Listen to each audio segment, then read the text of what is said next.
thanks for coming out this morning and being part of the podcast. Go ahead and introduce yourself, and so people know who we're talking to.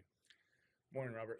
My name is Rocky Gonzalez. I'm a lieutenant with the Harlingen Fire Marshal's Office. I've been with the fire department for 13 years, and this is my third year with the Fire Marshal's Office. Okay, and the reason why we brought you in today, because I believe there's something going on this week. What is that? Yeah, so this week is Fire Prevention Week, and this is something that fire departments throughout the nation, we really count on Fire Prevention Week to help amplify our message and get our life safety message and fire safety message out there.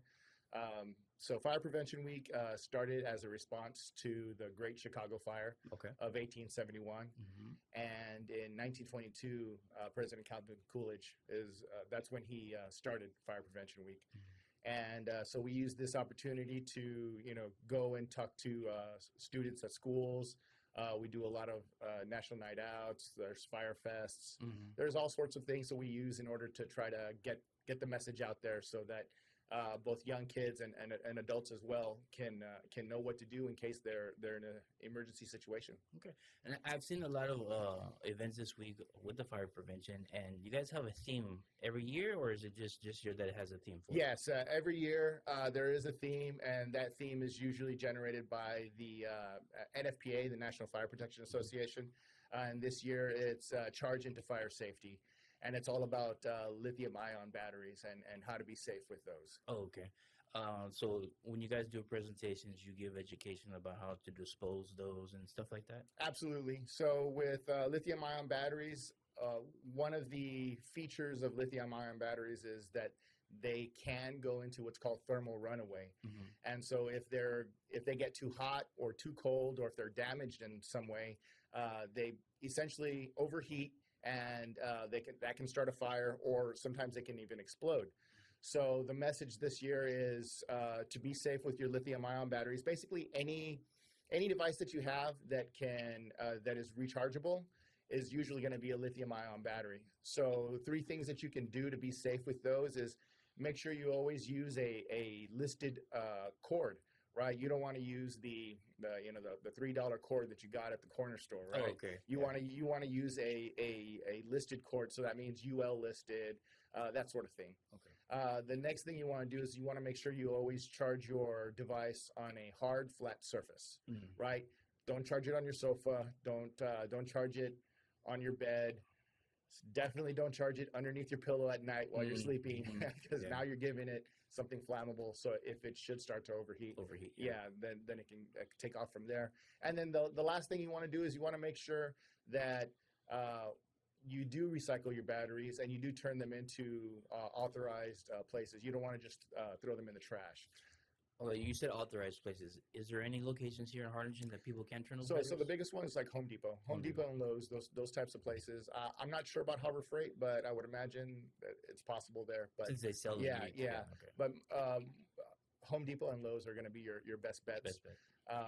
And one thing that I did forget is when you've charged your device, once it gets to 100%, unplug it. Unplug it. Yeah. Okay. Now, when does the Fire Prevention Week end? Typically, it's whatever week the October the 6th falls on. Oh, okay. So, because that was the actual date of the anniversary for the Great Chicago Fire. Gotcha. So, in Harlingen, we typically it's closer to like a month. Just because we have so many schools. Yes. And now that HCISD has implemented a fall break. Yes. We usually get all our daycares and our private schools done during fall break, and then we finish off the following week. So for us, Fire Prevention Week is like Fire Prevention 3 weeks. 3 weeks, got you. Now, say daycare or private school wants for y'all to come in. Who can they contact to have an event about fire safety? So they call our office, and the phone number for that would be 216-5790. And they just call and talk to us, and we'll schedule and we'll coordinate with the guys on the truck and make sure that they go out there and they've got the goodies to hand out, and that they've got whatever they ask for. If they're asking for a presentation for kids, or if they're just asking for like for us to set up as a vendor or something like that. Yeah. Okay. We will do either one. Okay. Now, in the next couple of days, is there any kind of public event you guys are going to be at that they can come and visit y'all? Or So it'll be a little bit further out. We do have a smoke alarm campaign coming to Harlingen. There's an initiative, a valley-wide initiative with Cameron County Fire Marshal and a lot of the fire marshals' offices throughout the valley. And this is in response to a lot of the fires we've had recently. Yes. So we're making a concerted effort to try to get smoke alarms into vulnerable homes. Yes. So that campaign will be coming to Harlingen on November the 8th. We'll be doing that. We've chosen the neighborhood on Rangerville Road, across from Bonita Park. Okay. So King, Knox, Lamb, all that going down that road. And we'll be doing that on November the 8th. So we've got, so far, the Harlingen Rotary is going to help us out. Volunteers from SpaceX are going to come out. Our own men and women from the Harlingen Fire Department will be joining our CERT team. So there's a lot of people who are going to be helping out, and most of all, the American Red Cross is really assisting us. They're donating all of the smoke alarms for this. Okay, so as far as that, you said November 8th. Is that only for the people that are in the neighborhood? So this initial one, that's what we're going to do for this time. We're just going to try to get as many homes that we can in that neighborhood. In the future, we may expand it, but for this first shot around, that's what we're going to do. Okay, awesome. Now, as far as fire department, you said you've been here for how long? 13 years, and 3 in the fire marshal. And you're the fire marshals. Okay. What is a fire marshal? Because I know a lot of people will kind of understand, well, he's a firefighter, he's a marshal. What is it? Explain the difference. So what we do is, so a firefighter goes out and they basically fight fires, the actual, when the fire's already occurred. Our job is fire prevention, right? We try to make sure that the fire never happens. The main way we go about doing this is by following the code, the International Fire Code and the International Building Code. And so a new business opens up, and they're not just allowed to open and do essentially anything they want within the space. Our job is to go in there and make sure that it's safe for the public, right? And it's safe for the employees.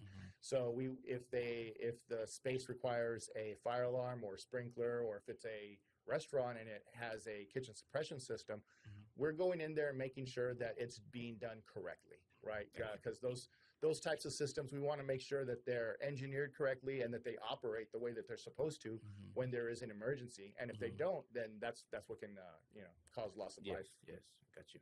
Okay, so you guys are basically the prevention side of it, and exactly. Yeah, okay, got you. Now, as well as being a fire marshal, you do investigate fires, right? Yes. The causes of them. So how is that? Like, how you? I love fire investigations. That's my bread and butter. I really enjoy them. They're difficult because you're conducting an investigation and all your evidence usually has been destroyed. So we use fire patterns, and fire patterns are usually pretty consistent, and they can give you really good clues as to where the fire started. And if you've got a good idea as to where the fire started, you can usually figure out how it started. But that's not always the case. Yes. We do have undetermined fires regularly, unfortunately. But so residential homes, if you can have a security camera, especially ones that are pointed inward as well, those are great. Those allow us to see what was happening in your home at the time of the fire. And if there's any question as to where or how it started, those will usually answer it for us. Now, in your 13 years of experience and doing both investigations and fighting the fires, what have you seen the highest cause of fires? Candles. Candles? Yeah. Unattended candles, leaving them near curtains, near bedspreads, that sort of thing. That's one of the biggest ones that I've seen over the years. A close second would be overloaded outlets. Overloaded? Yeah. People will plug too many things into a power strip or whatever. And again, if it's not listed and it doesn't have that power surge, that circuit breaker, then it's easy for it to overload. Yeah. Okay. Now, before we wrap it up today, is there anything else you would want the public to be aware of? So have conversations with your kids. The biggest thing that we run into is people don't have a plan for when there is a fire. So part of our presentations when we go to the schools is a concept called EDITH, exit drills in the home. And what you want to do is every single family should have a plan on how to get out of their homes. If you have children, that plan's even more important because they need to know how to get out. You want to be able to walk through each room in your home, and your child and yourself, you should know 2 ways to get out of each room. Typically, one will be the door and the other will be a window, right? Make sure all the windows in your home actually work, right? You don't want to have anything that's obstructing them, and you want to make sure that your kids can open them. If they can't, one of the things that we see a lot of times is kids are scared to break a window because they'll think mommy and daddy are going to be mad at me, right? So you need to have that conversation with them so that they can understand that, no, in this situation, mommy and daddy are perfectly fine if you break that window so that you can get out. So you want to have a plan. You're right. You want to have a plan. You want to make sure everybody knows 2 ways out of each room of your home. Secondly, you want to make sure that once you get out, you have a meeting place, right? One of the things that can happen in an emergency is maybe somebody gets out through the front door. Somebody gets out through the back door. Now we're on opposite sides of the house, and we don't know if everybody got out, right? So if we have a meeting place, someplace that everybody knows, we're going to go meet by the tree in the front yard or the mailbox or the neighbor's house, whatever it is, we want to make sure that we know what meeting place we're going to go to, so that if a person doesn't show up, then we know, okay, somebody is in there. And then the last thing is, when you get out, stay out. Don't go back in, right? So if you know that, okay, somebody should have been out here, somebody's missing, then you relay that information when you're calling 911. And the firefighters know, okay, yeah, we do have somebody inside. That'll make them, they're always going to work hard, but that's just going to motivate them and push them a little bit harder. Yes, got you. Now, all this information you're talking about, the plans and stuff like that, can a citizen go to any station and get like a pamphlet on that or information? Typically, it'll be on the NFPA website. So if you go to nfpa.org and or if you just Google NFPA EDITH or NFPA smoke alarms, those sorts of things, the NFPA website's great. It's a great resource, and it has all of this information. Okay, so it's all online. Yeah. Okay, awesome. Well, thanks for coming out. I think there was great information that we shared. Well, and thank you. I want to give my condolences. I heard that one of your firefighters passed away. Yeah, Captain John Reneker. Yeah, So he was with the department for a long time. So yeah, he recently passed away. Okay. Well, my condolences for y'all. Sir. But thanks for coming out. Great information. Thank you. Thank you.